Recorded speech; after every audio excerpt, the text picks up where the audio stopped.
that I know some people have had issues with Square. So, just like Vic, I use Square because I'm used to it. And the nice thing too, one of the main differences that I like is that with PayPal, you have to transfer your money to your bank, or put it on a card that you can use, from your sales. With Square, the transfer is automatic. You don't have to, go the next day or 3 weeks later and say, oh, I have $500 sitting in my account from, transactions at a convention or people buying stuff online. Whereas with Square, the next business day, it transfers automatically. So I like not having to take that extra step. That's true, yeah. Yeah. So. Yeah, okay. So, for me, I use Gumroad. I think the only reason why I chose it was because, like, I also saw, like, PDF versions of my and everything. So, I think it's one of the platforms that's, like, allows you to, like, people to easily, like, download your digital file, and you can also sell physical goods and stuff. So, allows you to, like, it goes hand in hand and everything. And, like, of course, it has, like, transaction fees that you have to pay. Like, they take a certain percentage of the sales that you make and everything. But I think overall, it doesn't have any, like, listing fees. So, it doesn't cost. You can have as much items up as you want. Everything. It won't cost you extra, like, what's it, like Etsy or something. So, yeah, where if your listing expires and you relist it, it costs you. If you sell an item and relist it, it costs you. And so those are just kind of stuff that adds up. Yeah. And plus, now they're taking a chunk out of your shipping costs, which makes no sense, because the reason you're charging shipping is because that's to actually take the product out. But now Etsy's taking a fraction of that too. So. Yeah. So, I mean, I guess it's, like, deciding on a store really depends on what you prefer and what kind, reading all their fees and transactions and everything, and seeing what they offer and seeing if that works for your product that you're trying to sell. So I guess that's what I would say to those of you who are, like, wanting to start out your online business. Yeah. Again, ultimately, the platform you choose is going to be the one that you have to determine works best for what you want to do, your audience, and how much or how little you want to, again, drive your own traffic, or if you want somebody else to do that for you. So stuff like that. So a lot of those factor in. Again, also, like I was saying earlier, a lot of that depends on your product, your services, what you offer. Like, again, if you haven't dabbled in trying to print artwork on merchandise, you'll find very quickly that it's expensive unless you buy in bulk. And as artists, we don't sell that much as individuals in bulk unless we're preparing for, like, conventions in a row or something like that, where you can easily go through that. But if you're just selling online, until you get a good following, you don't want to sit on, like, 1,000 charms, Right. Or, you don't want to have to buy 500 shirts because it's not going to sell the way you want it to. And so having inventory and investing in that versus, I'll pay somebody else to produce it, to sell it, to ship it, and then they'll just pay me as they sell, so it just, again, depends on how much or how little you want to get involved in determining what may or may not work for you. Yeah, absolutely. I totally agree with what Jess said. Yeah, it really depends on how much you want to get involved. Like, for me right now, like, I don't mind packing my own, prints and ship them out, because right now I don't have a big demand. Like, a part of what you said, and I don't make a lot of print at a time, so I don't have to wait, to try to sell them, or always try to pay for advertisement every month, to try to make sales, So that's one thing I do right now, and my free advertisement is just my Instagram right now. I think that's my best way of advertising for free right now, and that's what I do right now. Yeah, like, for me, I actually like to ship out my products myself, like, instead of having someone, like, ship it for me. Because sometimes I, like, write some notes and put it into the package and everything, and it's just, like, I like the act of actually just putting something in a package and, like, shipping it out. So I think that's why I decided to just, like, ship it myself rather than having someone do it for me and everything. So, like, I think it just really depends on what you like and what works for you. So, yeah. All right. By the way, so I think I got the sound work for now. I just I streamed it as well on my YouTube, so people can listen to us, and it say it works on that. So that's good. What are some of the questions that you guys get also? Because I know some of the guys message you right about having your own business. What are the other questions they ask you guys? I haven't got any questions. Oh really? I know that. I know. Oh, I thought they did. That's why we want. I thought that's the point of this video because you guys been getting message about that topic. But I know I asked Jia before about creating your own LLC. That I know that's part of it. And to me, I was confused as if I needed to create my own LLC prior to creating my own online store. I was really confused on that. I didn't know. I didn't have any answer. So what I did is I created my own LLC, and I didn't know if I needed to keep it as well. Because it's almost gonna be. Actually, I don't know. I'm not explaining it right. So I created it a year ago when I started, and this year I did a tax season. It's kind of complicated for me, and I didn't know if I needed to keep my LLC in order for me to keep going as an artist, and having an online store, and I know that's a confusing thing. I'm still confused about it, and I asked Shia about whether or not I should dissolve it or keep it. And I know for other people it might be something they might be interested to know as well. So if you guys know anything about that, share it to everyone. Yeah, I think.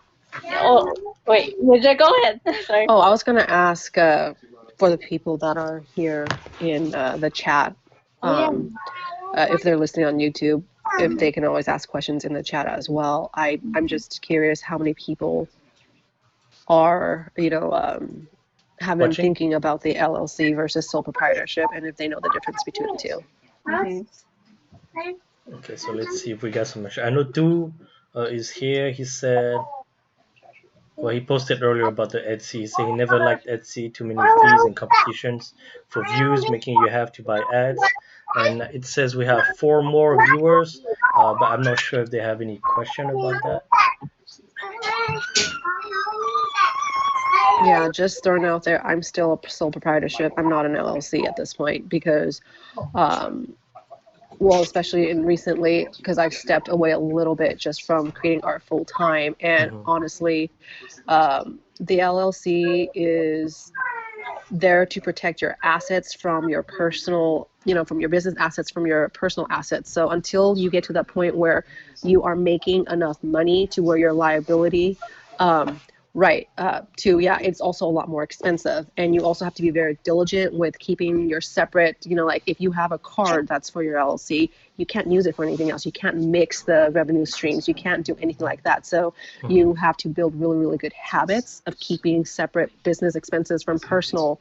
And it's not, if you're starting out, it's not something I would recommend you get into right away. It's not necessary. Okay. What about you, Dua? What advice? Sorry, I missed what you guys are saying. Well, I got a question. Can you guys hear me? Yeah. Yes.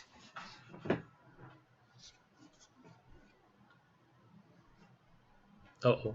Hello. Oh, okay.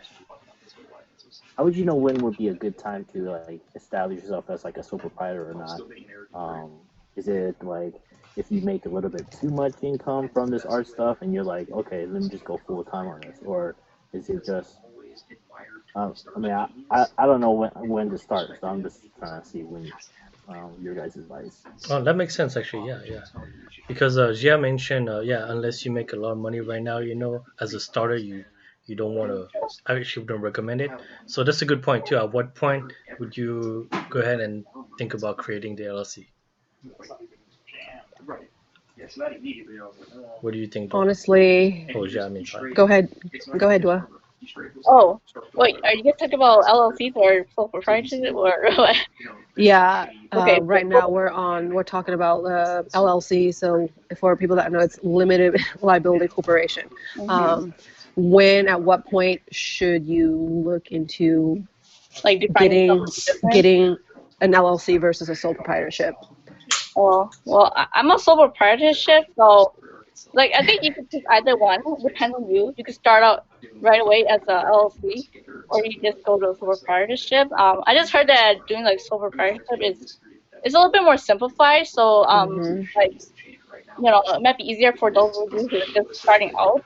But like, of course, like with the LLC, you are protected more than you would if you aren't like also an LLC. So, I guess it really just depends on you. I just wanted to keep it simple, so I just did a sole proprietorship. But you can always like like change your business type, as you like progress and everything and whatnot. So. But like speaking about like when to define yourself as a business, I guess is like I guess when you start making like a good income from your artwork and everything.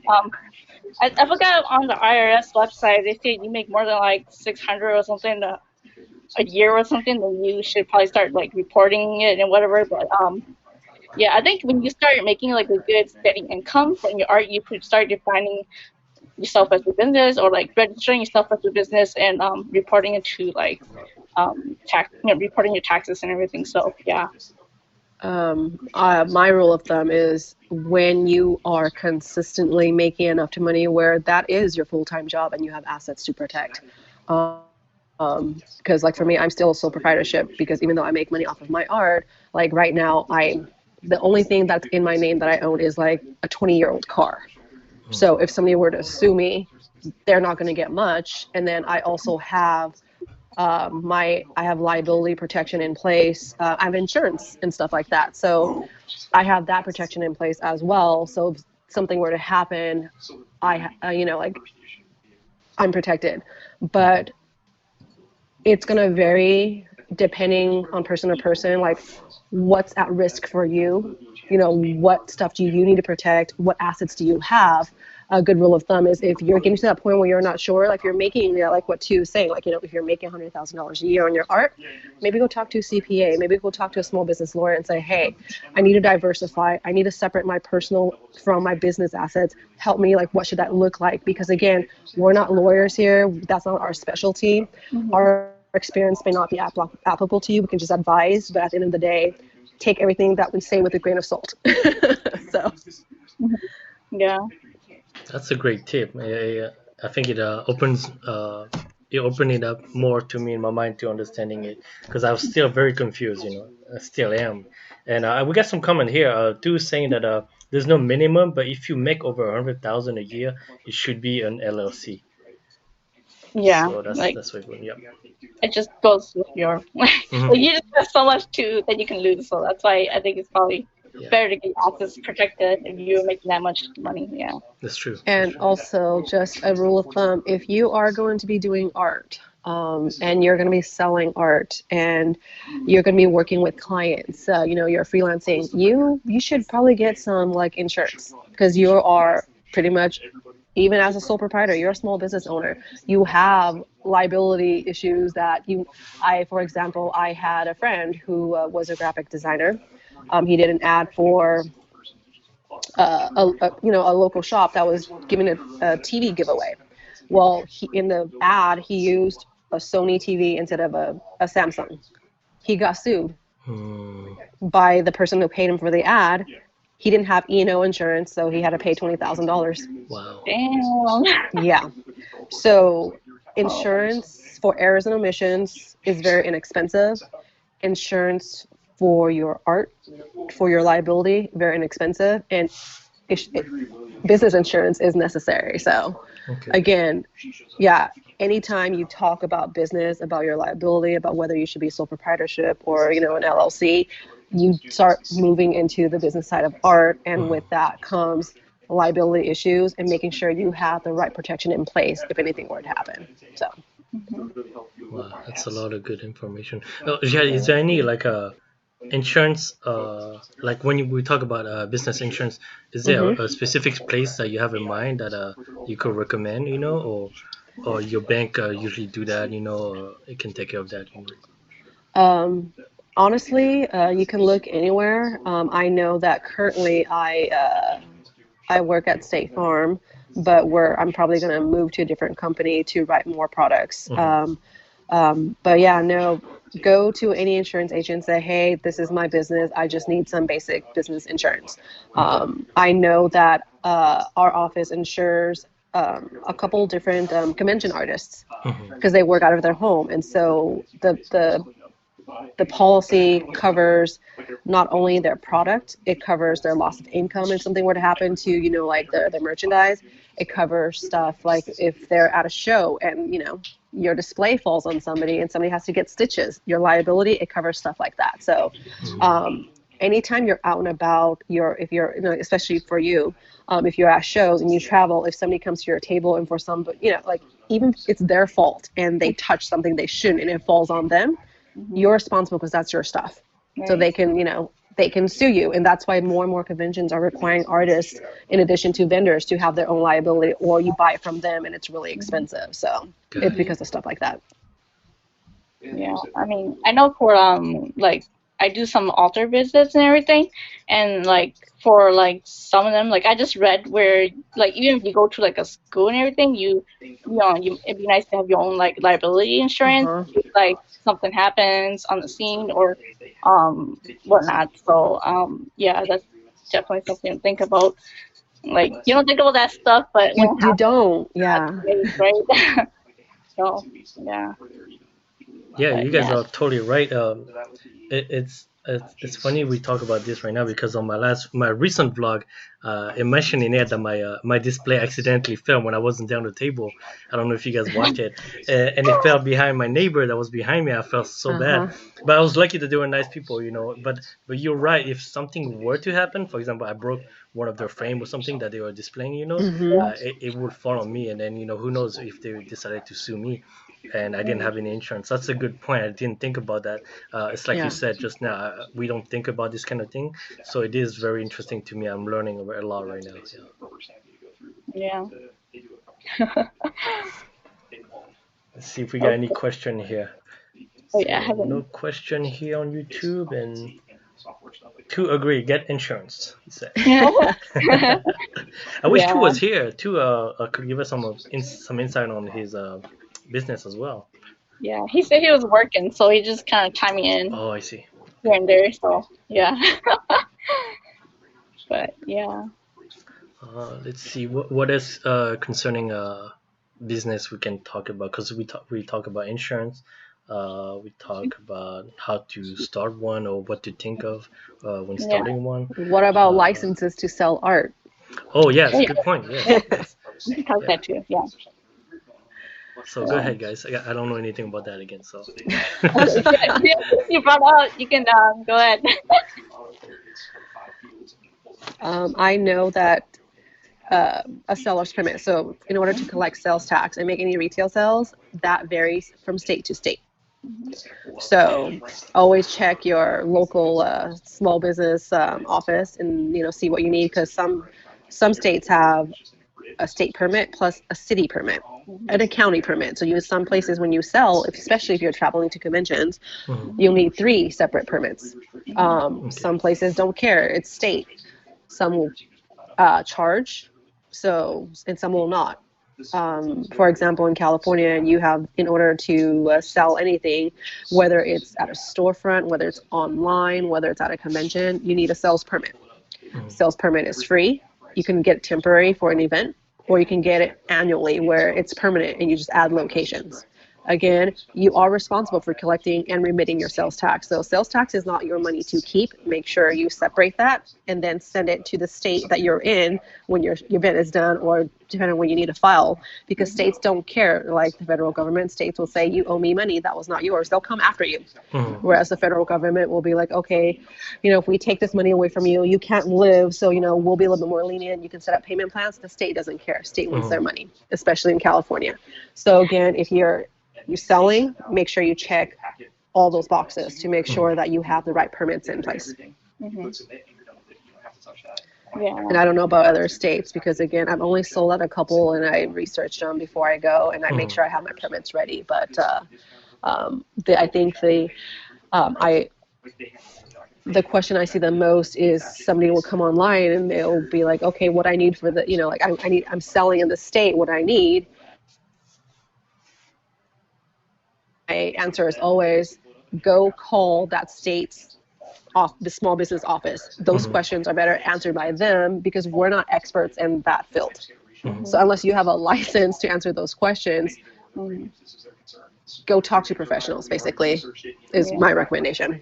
Yeah, I agree. From my experience so far during convention, I've only gone to Illinois and Iowa, and some convention it's actually one convention didn't have any information or any form for us to fill out, and I felt super lost. So what I did is usually for the seller's permit, I think it's kind of like the same website in a way. It's just the name of the state dot revenue.gov, and you just apply, and a lot of them is just free. You just apply for seller's tax ID, and you get it the next 24 hours.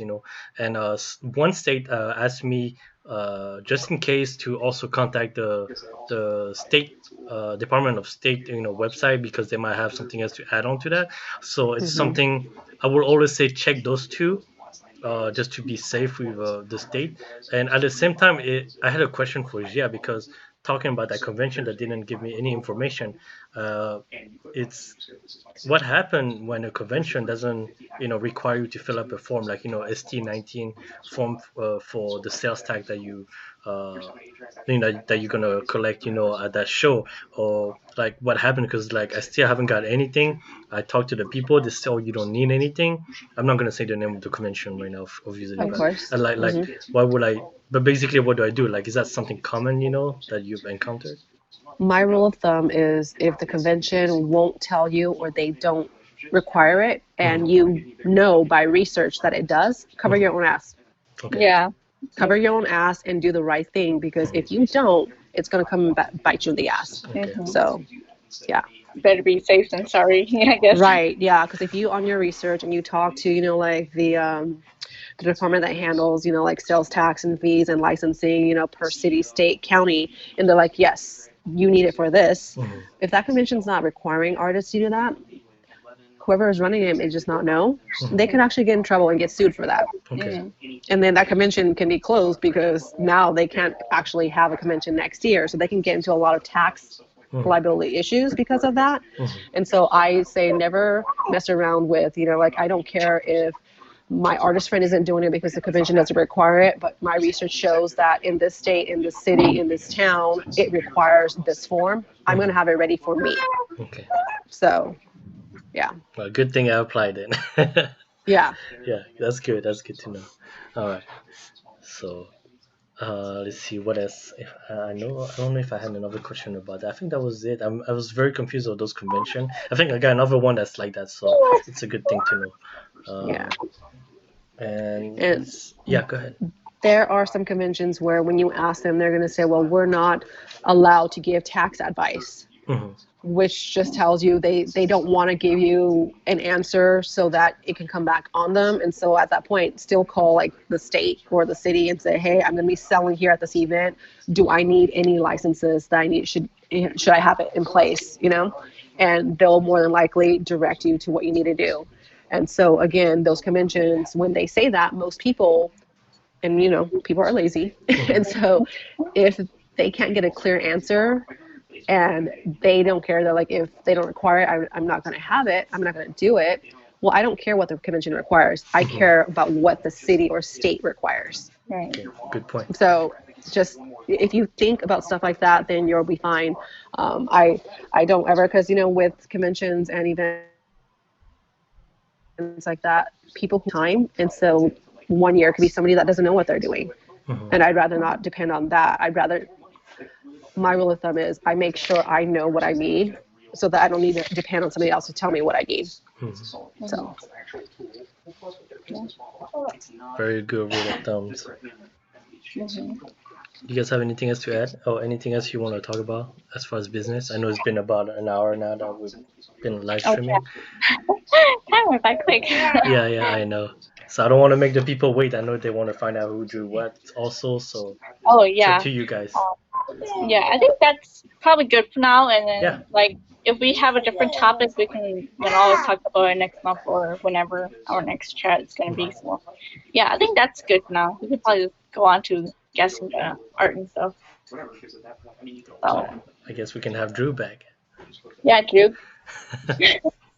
Okay, cool. Yeah, I just mute myself just because I'm typing all this stuff down. I don't want you guys to hear me. Oh, I'm we like should have I'm a like note taker too. yeah. Oh yeah, I I guess could you have volunteered. taken minutes. So. Yeah. Darn. No, I just like type down like tidbits of stuff, so you guys probably won't like the way I type my notes. It's But okay. next time. This is all recorded too, so you can always go Yes. back. Yeah, there you go. Yeah. Okay, but yeah. Okay, on to the guessing then, I guess. Oh yes. Alright. So we're going back to the very first one. Very first one. Okay, Which what is was what that the one? wolf, right? That was the Correct. wolf? Correct. Okay. So. Okay. Alright, so the wolf is actually mine. Oh!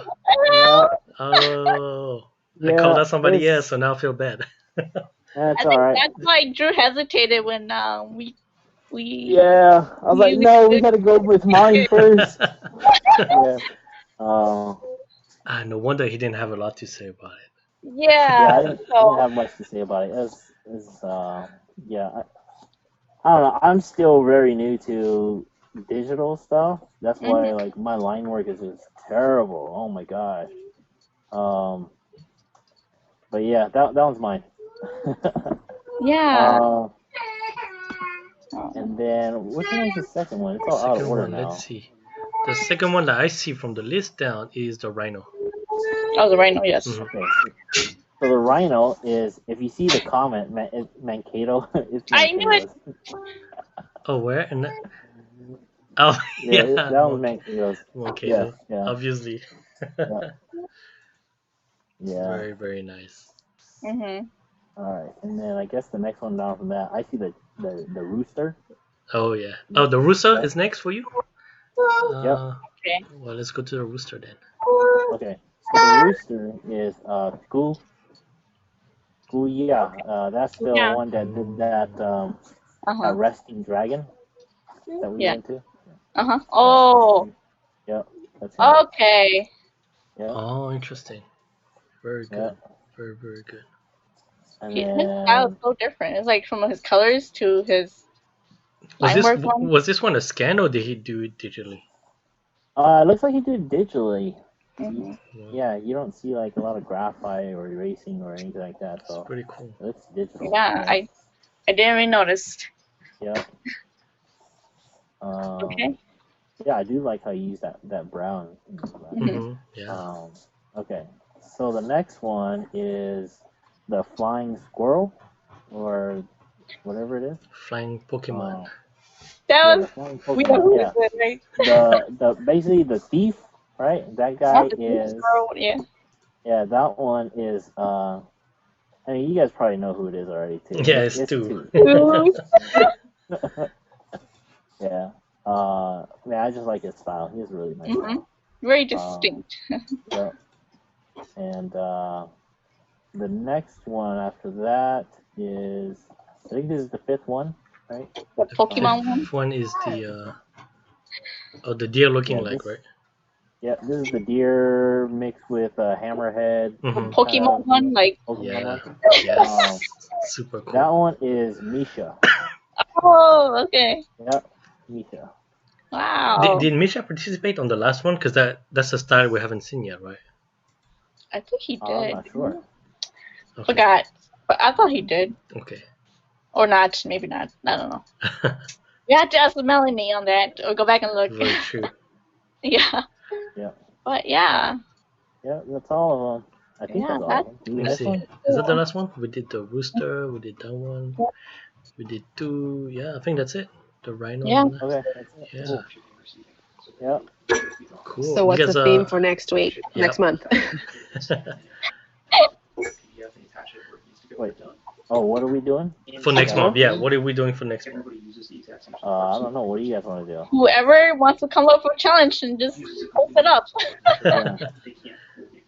Yeah. I was thinking like a redesign. Like, let's say, I don't know a good example.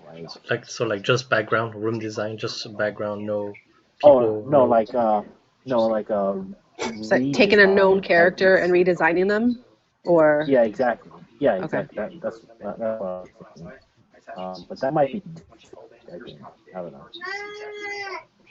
That works. Well, we'll make a poll or Yeah, something. we'll I make a don't know. post. Mhm. Yeah. Yeah, Cool. that too. Yeah. All right. Well, any last word, anybody? Something else you want to If add before any more we go? comments here or anybody? Nope. No.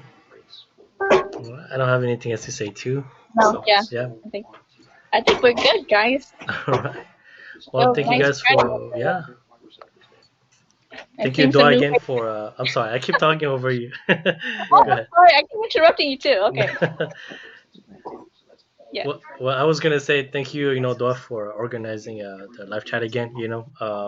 I always forget, so it's a good thing you always remind me, and I'm glad I can help with the stream. So Yeah. Thanks for doing all the tech stuff because we don't know what the hell we're doing. Yeah, I'm like, nope, sorry.